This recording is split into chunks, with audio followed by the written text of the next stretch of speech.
Bedroom vastu दोष निवारण। Bedroom हमारे घर का सबसे महत्वपूर्ण हिस्सा होता है, क्योंकि यही हम आराम करते हैं और अपने जीवन से जुड़े निजी अनुभव शेयर करते हैं।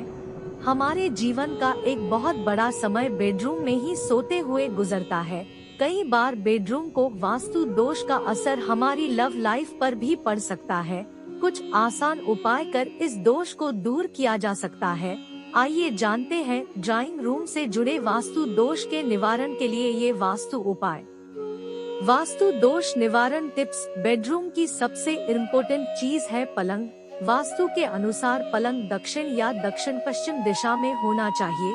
पलंग को दक्षिण दिशा की दीवार के साथ होना चाहिए।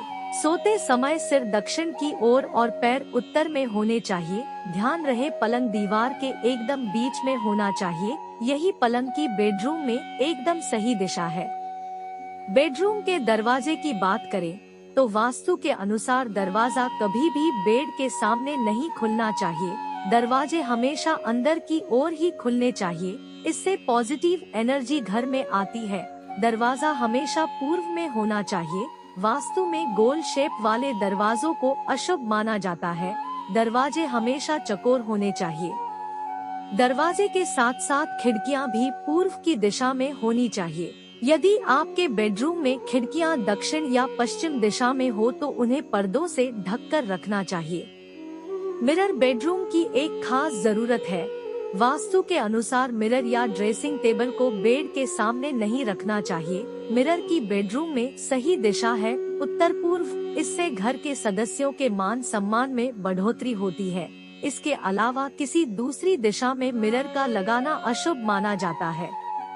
आजकल अटैच टॉयलेट का चलन है, लेकिन वास्तु की माने तो बेडरूम में टॉयलेट का कोई भी स्थान नहीं है। फिर भी यदि अटैच टॉयलेट बनवाना ही है तो उसकी दिशा दक्षिण में होनी चाहिए।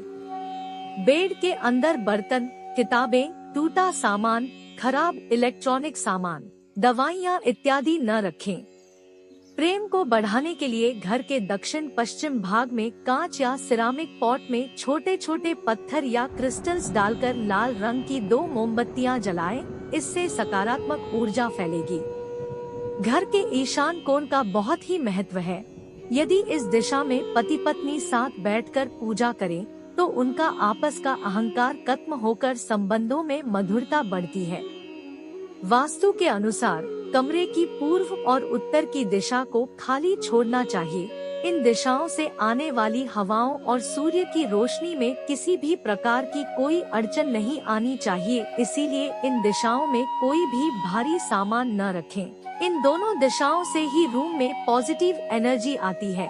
भारी सामान जैसे सोफा, अलमारी आदि को आप दक्षिण और पश्चिम की दिशा में रख सकते हैं। वीडियो अच्छी लगी हो तो अपने मित्रों के साथ शेयर कीजिए। इस वीडियो को लाइक करके इस चैनल को सब्सक्राइब जरूर कीजिए।